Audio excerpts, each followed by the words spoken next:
Estamos iniciando este episódio especial do Itália Viva, em que nós nos inspiramos na cultura, na intensidade, nos sabores italianos. Hoje com a presença da diretora para o Rio Grande do Sul da Associação Brasileira de Relações Internacionais, Relações Institucionais e Governamentais, ABRIG, Associação Brasileira de Relações Institucionais e Governamentais, Luciana Franco, e com o Fabiano Camilo, que organiza tours que se debruçam sobre o tema Renascimento, e ele inclusive é autor do livro A Verdadeira História do Renascimento, de Fabiano Camilo. Você pode adquirir o livro na Amazon.com. Boa noite, como estão vocês? Boa noite. Tudo ótimo, tudo tranquilo. Prazer estar aqui. Fabiano, que interessante lendo o teu livro, que é prefaciado, muito bem prefaciado pela professora e inspiradora do teu temas, a professora... Como é que é o nome dela? É a Paola Maresca. Paola Maresca. Fantástico, eu estava dando uma olhadinha aqui no teu livro. Você organiza... Desde 2010 você vai a Florença, certo? Você se debruçou sobre o tema Renascimento, certo? Você trouxe, inclusive, aqui para o Rio Grande do Sul, a Nova Acrópole, e filósofos, estudantes de filosofia, estudantes de arte, são as pessoas que vão nessas tours que você organiza a Florença. Como é que você se interessou, como é que começou essa jornada de interesse pelo tema Renascimento? Na realidade, eu sempre me identifiquei, Luciano, com essa profundidade, essa relação de inspiração, a contemplação da beleza, sempre foram coisas para mim muito importantes, porque eu tenho envolvimento com a filosofia e com essa busca incessante pelo conhecimento humano, pelo querer ser melhor como ser humano desde que me conheço, desde os 18 anos de idade, por exemplo. E a partir desse interesse da filosofia e de um mestre nesse tema, que é o Renascimento, que eu tive, o professor Michel Chenique, eu fui me interessando pelo tema. O professor Michel Chenique já é falecido. Sim, é falecido, faleceu já, e faleceu justamente em 2010, e ele foi um dos fundadores da Associação Cultural, Escola de Filosofia Nova Acrópole em todo o Brasil. E através dessa paixão que ele também tinha pelo Renascimento, eu mesmo me interessei pelo tema, e comecei a pesquisar. Então, a partir de 2010, 2011, fiz as minhas primeiras viagens, não encontrei coisa nenhuma, até porque foi interessante quando tu colocaste, pessoas interessadas pela arte, estudantes da arte, são as que viajam, e na realidade, poucos, viajam comigo mesmo, pessoas interessadas em descobrir os valores do Renascimento e a aplicação desses valores na sua própria vida.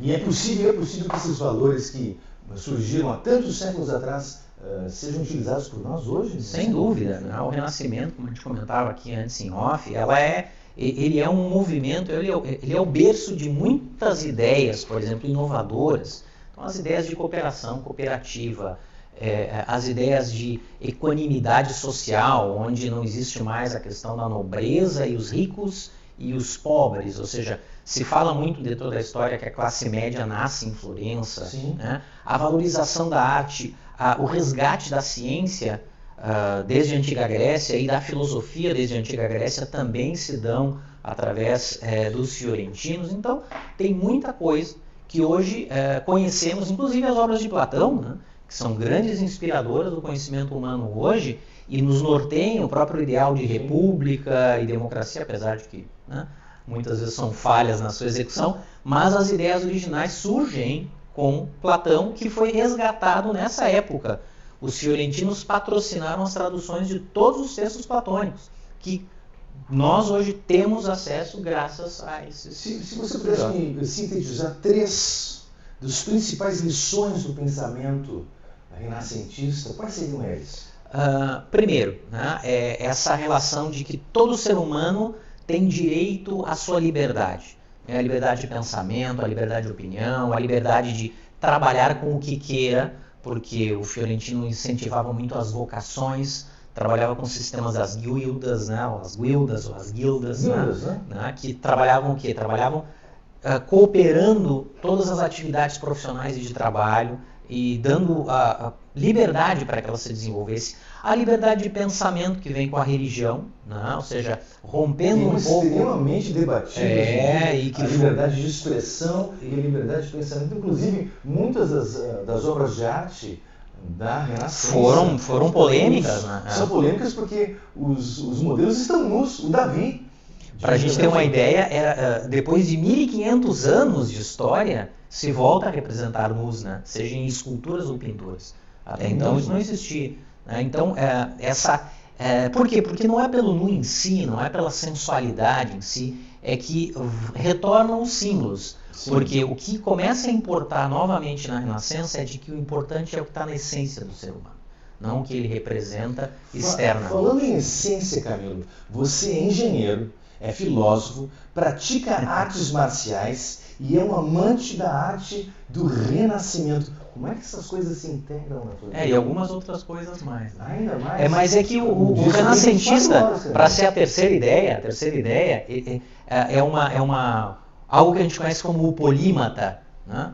O polímata é esse sujeito, essa pessoa, esse homem, essa mulher, que vai dedicando a sua vida a se desenvolver enquanto ser humano em todas as áreas do conhecimento. A gente é de uma geração, né, Luciano, que tipo assim, não, olha, tu tem que te focar em alguma coisa, faça isso bem feito, ganha vida com isso, né, e pega isso e deu. Aqui não, cara, aqui não, você vai sim se dedicar um pouco à música, um pouco à arte, um pouco à ciência, à literatura, e isso vai gerando o que se chamava do modelo do homo universalis, ou seja, do homem universal, o homem e a mulher que explora todas as suas potências de vida. Ah, mas isso então vai fazer com que tu não te foque e não consiga te dedicar bem a alguma coisa para ser alguém na vida? Não, muito pelo contrário, eles faziam tudo e faziam tudo muito bem. Né? E aí, no meu livro, eu conto alguns segredos do porquê essas pessoas eram tão capazes e tão inspiradas em todas as áreas da vida. Eu estou lendo, inclusive, aqui o capítulo 1 sobre Lorenzo e os Medici. Os Medici foram grandes mecenas. Exato. E não existiria esse florescimento cultural intenso na cidade de Florença, não teria acontecido se os Medici não financiassem. Quem são os financiadores contemporâneos de arte? Financiadores contemporâneos, a gente tem grandes grupos, né, grandes banqueiros. Por exemplo, quando a gente vai num museu europeu, a gente encontra todo o acervo próprio. Quando a gente vai nos museus americanos, como o Met, que eu adoro, quando vou a Nova York, eu passo 5 dias lá dentro, porque ele é gigante, né? Mas o Metropolitan ele tem essa particularidade, tem várias alas que são acervos, entre aspas, cedidos e emprestados por outros. Eu fico com J.B. Morgan, ou seja, são vários, né, os Rockefeller, ou seja, são grandes famílias que acabam apoiando e financiando. Sim. Então, isso tudo vem muito da inspiração desse modelo. Os Medici tinham muito isso. Na realidade, eles não eram só, vamos financiar para que Florença apareça. Não, na realidade, né, eles próprios tinham um interesse muito profundo, porque eles sabiam o valor que a arte tinha e o quanto ela poderia inspirar o ser humano a ser melhor. Sim. E eles queriam que cada fiorentino fosse um cidadão melhor, né? Não aquela imagem mais bruta que era da população medieval. Né? Tanto que eles rompem com a Idade Média e ingressam o mundo todo na Idade Moderna. A quantidade de obras de arte em Florença é impressionante. Na verdade, tem uma estatística de que 70% de toda a arte que está registrada na Unesco está na Itália. E Florença é uma concentração muito grande dessas obras de arte. Mas quais são aquelas que te marcam mais? Eita! É difícil? Bom, para mim não é tão difícil. Né? Para mim, são obras que eu chamo como icônicas porque elas representam algo muito profundo. Elas não são só belas na sua expressão técnica. Então, para mim, a Primavera de Botticelli, ela é como Primavera de Botticelli. Ela é uma síntese. Ali estão 8 personagens, na realidade 7 personagens e o Cupido, e a gente tem ali as 7 formas de amar, as 7 formas de diplomacia política, as 7 formas de construção das relações humanas. Sim. Todas elas estão contempladas nesse quadro, que é um projeto da Academia Neoplatônica de Firenze. Então não é assim, o sujeito chega lá, vou pintar um quadro. Não, aquilo foi montado, foi elaborado, ele foi feito a muitas mãos, há muitas almas e há muitos corações. Então, ele é uma obra extremamente representativa. E essa é uma das obras que na tua tour você visita com os alunos. Eu não só visito, como estudo previamente com todos. E sempre assim, não numa linguagem técnica, rebuscada, numa linguagem que as pessoas possam entender. Porque o principal objetivo dessas obras renascentistas, também de um Davi, de Michelangelo, é mostrar... Davi é um novo Hércules, né? Ou seja, é mostrar a força do ser humano a 4,20 metros. Né? E inclusive foi feito num bloco de mármore que já tinha sido refugado por rejeitado por dois outros escultores que diziam que o bloco era muito fraturado, etc., de pedra, e não daria para construir uma estátua. Na realidade, foi contratado para construir primeiro 2 e depois 6 estátuas para a fachada de Santa Maria del Fiore, na Igreja do Duomo, e nenhum deles quis construir nem 2 nem 6. E aí foi lá Michelangelo depois e construiu uma só, né? E não só uma só, né? A estátua mais linda, mais extraordinária que o gênero humano já produziu. A estátua mais perfeita da arte humana? De todos os tempos, para mim, de todos os tempos, e para muitos críticos de arte também. Fantástico. Luciana Franco, diretora para o Rio Grande do Sul da Associação Brasileira de Relações Institucionais e Governamentais. Boa noite, tudo bom? Boa noite, Luciana. ABRIG. Eu quero entender o que significa ABRIG e quem são as pessoas por trás da Associação Brasileira de Relações Institucionais e Governamentais. Muito bem. Então, boa noite a todos mais uma vez.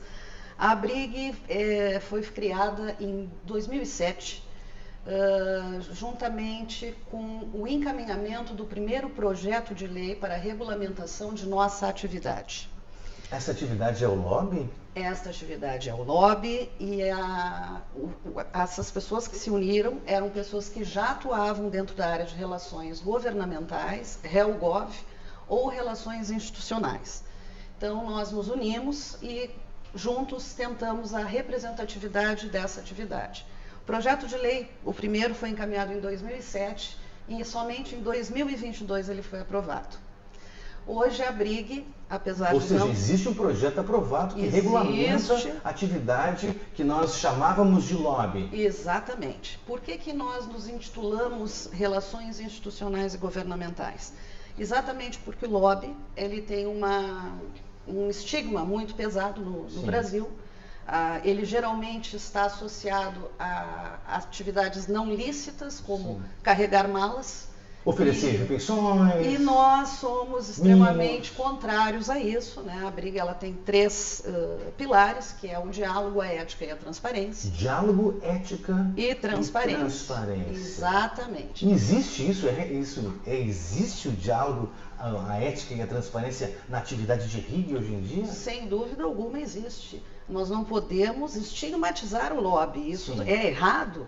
Então, por isso, nós hoje nos intitulamos RIG, que é Relações Institucionais e Governamentais. Sim, estamos atuando para que esse projeto de lei seja aprovado. Por que ele demorou tanto de 2007 até 2022? Porque é um projeto que vai modificar toda a estrutura do parlamento, inclusive. Ele não passa essas boas práticas para dar essa transparência e essa luz. Ela passa não só pela iniciativa privada, mas ela passa pelo legislativo. Claro. Então, no momento que nós mexemos nessa estrutura, é uma pauta que realmente está sendo debatida há muitos e muitos anos.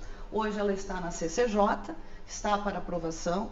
É um texto que não é o ideal, não é o que nós, como abrigianos, gostaríamos. Mas é o texto possível. Mas é o texto possível, exatamente. E agora ele está na fase da CCJ, que é a casa que tem essa competência para alterar como último texto, né? Ou seja, nós ainda vamos tentar fazer alguns à parte. Sim. E aí depois ele segue para sanção, Luciana, ou que tu falasse sobre relação com o parlamento. Sabe que o nosso programa é apoiado pela Assembleia Legislativa do Rio Grande do Sul, é realizado pela Sociedade Italiana do Rio Grande do Sul e pela Casa de Escriba. E nós vamos chamar os nossos indefectíveis comerciais.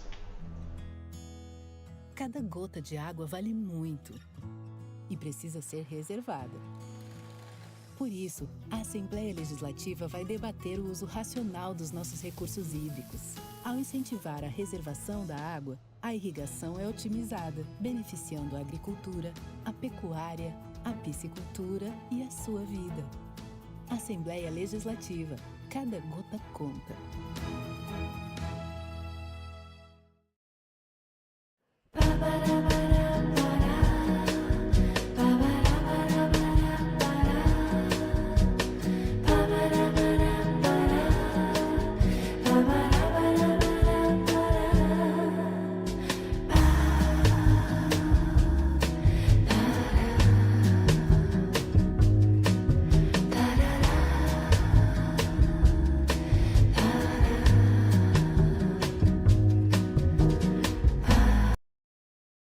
Voltamos com Itália Viva e estou conversando com Luciana Franco, que é diretora para o Rio Grande do Sul da Associação Brasileira de Relações Institucionais e Governamentais.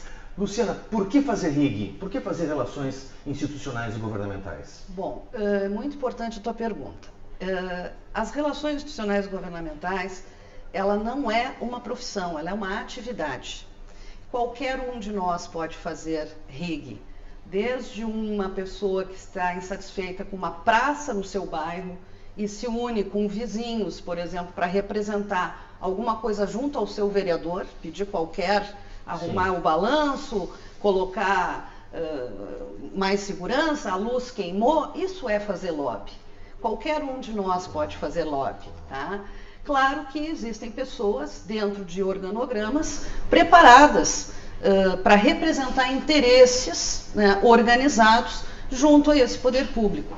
Nós não podemos deixar de lembrar que diariamente o nosso governo federal emite centenas de leis, de normativas, né, e a gente tem que se adequar a todas elas. A produção legislativa brasileira é muito grande, profícua, exatamente. Muito grande. O grande problema é cumprir todas as leis que a gente todos os dias cria, né? Então, obviamente que existem interesses que devem ser, para a nossa economia, para o nosso desenvolvimento, representados. O que é muito interessante também a gente ver é que criticam muitas vezes esses interesses organizados, seja da indústria, mas só um pouquinho. Isso vai influenciar na vida de todos nós diariamente.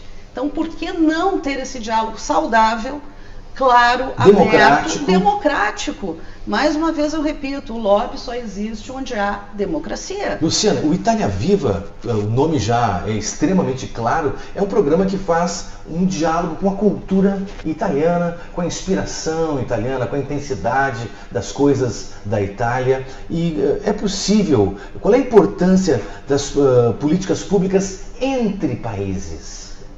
É muito importante. Veja bem, nós estamos aqui com o nosso colega que faz essa missão internacional e ele mesmo já comentou sobre as relações republicanas lá atrás, né? É interessante que a atividade do Fabiano Camilo promove esse diálogo. Exatamente, exatamente. Então, acordos operacionais, conhecimento, troca de experiências, essa é a base para tudo, né? A gente pode ampliar, a gente pode melhorar, a gente pode cooperar, né? Então, isso está certamente aberto. No teu ponto de vista, desculpe te interromper, mas no teu ponto de vista pode haver mais diálogo entre Itália e Rio Grande do Sul? Sempre, sempre. A gente pode dialogar, se nós não fôssemos dialogar com... faz parte da nossa essência o diálogo. Sim. Então, dialogar no Brasil ou entre países é a mesma coisa. O que está envolvendo esse diálogo é o interesse a ser defendido ou conduzido. E isso é fantástico. Por exemplo, Brasil e Itália têm acordos de cooperação fantásticos. Então, não vejo nenhum problema nisso. E a gente estimula, inclusive, esse conhecimento através de missões internacionais que a BRIG promove. Não a Itália, mas promove a Washington, que é o berço do lobby. Pois então. Mas nada impede... Como é essa atividade internacional da BRIG? Vocês têm missões também? Sim, nós temos missões. Fizemos a primeira o ano passado para Washington, que é o berço do lobby, e agora estamos organizando a segunda missão. Eu, na qualidade de RIG, eu atuo na área da saúde pública, eu crio projetos de lei, emendas parlamentares, frentes parlamentares, para trabalhar, por exemplo, saúde pública. Então, como eu estou muito focada na área da saúde, o ano passado eu criei, com apoio também da BRIG, a missão em saúde, Portugal. Não é a Itália, mas estamos perto. É do ladinho. Do ladinho. Então, a gente promove, sim, essas missões para quê? Para troca de conhecimento, acordos operacionais, levar pesquisa do Brasil para lá, trazer de lá para cá. Isso significa que a gente está sempre... Pois é. Quais são as maneiras com que se pode aprofundar esse diálogo, na tua opinião? Olha, eu acho que uma das maneiras é essa, promover as nossas idas lá para que se façam negócios. Acordos bilaterais. Acordos bilaterais, acordos de cooperação, acordos de entendimento. Então, no momento que isso acontece, as coisas começam a acontecer de forma mais agressiva, né? Fabiano, e a tua atividade de levar alunos para Florença, levar pessoas interessadas pelo Renascimento de Florença, vocês não careceriam de mais acordos bilaterais para aprofundar esse intercâmbio? É interessante essa tua questão, porque a gente aqui, o Rio Grande do Sul, é muito representativo da cultura italiana. Sim, é a maior comunidade italiana fora da Itália.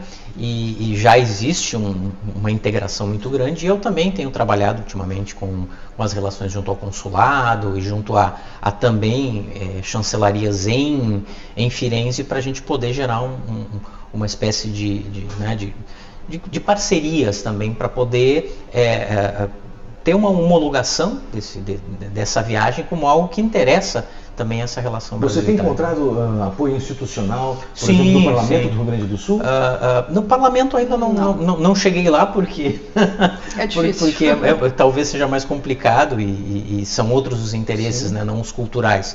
Mas junto ao consulado tive uma abertura muito boa, né, com o querido cônsul o Caruso, e a gente está agora também criando outras fontes. Aliás, o cônsul da Itália está convidado a vir ao Itália Viva. Estou esperando a presença dele aqui.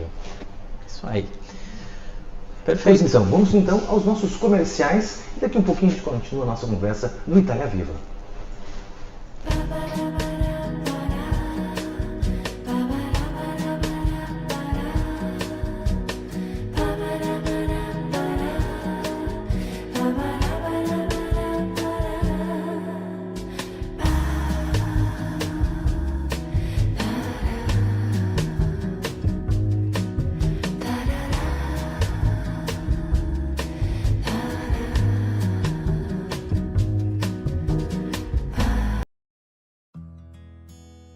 Cada gota de água vale muito e precisa ser reservada. Por isso, a Assembleia Legislativa vai debater o uso racional dos nossos recursos hídricos. Ao incentivar a reservação da água, a irrigação é otimizada, beneficiando a agricultura, a pecuária, a piscicultura e a sua vida. Assembleia Legislativa. Cada gota conta. Estamos chegando ao fim desse episódio super especial do Itália Viva e agora nós vamos para as nossas considerações finais, Fabiano, Camila. Nós conversamos sobre relações institucionais e governamentais, sobre a inspiração do Renascimento que permanece até hoje. O que você tem para nos dizer como um recado final? O recado final é que eu sempre busco e incentivo as pessoas a estudarem mais sobre o Renascimento, porque ela vai trazer para as pessoas um grau de inspiração em vários elementos que são questões muito necessárias para os dias de hoje, né? Ou seja, relações com a convivência, com a tolerância.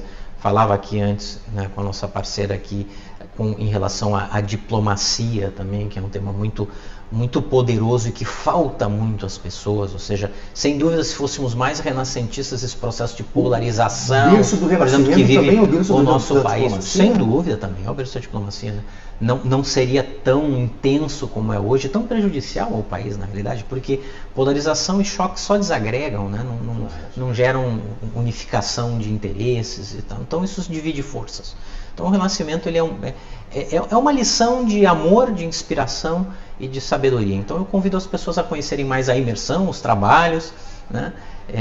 Sobre o Renascimento. E se eu quiser participar de uma tour, como é que eu faço? Claro, eu posso... Bom, né? Tem e-mail, sim, tem telefone? Vocês podem entrar no Instagram, né? Que é Imersões Transformadoras. Imersões Transformadoras. @Imersões Transformadoras. E ali nesse Imersões Transformadoras vocês vão ter todas as informações, as próximas turmas, vão ter também uma série de conteúdos acerca do Renascimento e a aplicação disso no cotidiano. É bem interessante. Aliás, inclusive, assisti a palestra da professora DeMello e é extremamente inspiradora. Sim, a Cris é uma grande amiga. Sua, que é uma autora fantástica. Luciana Franco, as suas considerações finais. As minhas considerações finais são para que as pessoas entendam que a nossa a atividade, ela é essencial.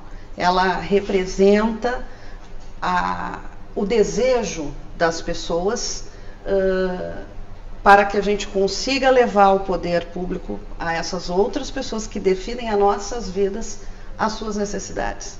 Então, nós somos a voz da democracia para muitos grupos. Então, isso é muito importante. Lembrando sempre que a nossa atividade deve ser feita com ética, transparência e diálogo. Se eu quiser saber mais sobre a Brig, como é que eu faço? abrig.org.br é o nosso canal, nós também temos o nosso Instagram. É possível participar, se tornar membro?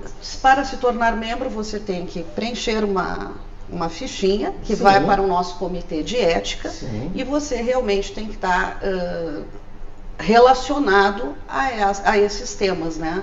Já fazer alguma defesa de interesses ou atuar dentro da área de relações institucionais ou governamentais de alguma empresa, ou realmente querer investir em capacitação para estar preparado para poder fazer esse diálogo entre o público e o privado. Se uma empresa tem um time de pessoas que faz relações institucionais e governamentais, pode buscar qualificação. Perfeitamente. Junto à Brig. Uma das nossas prioridades é a capacitação. Nós temos acordos operacionais, nós temos MBA, nós temos pós-graduação e muitos cursos. Então, fantástico. É importante. Hoje eu acho que eu tive uma das conversas mais enriquecedoras das quais eu já participei aqui no Itália Viva, e lamentavelmente nós temos que encerrar esse programa, e agradeço a todos vocês pela atenção e pelo prestígio da sua audiência. Obrigada. Obrigado.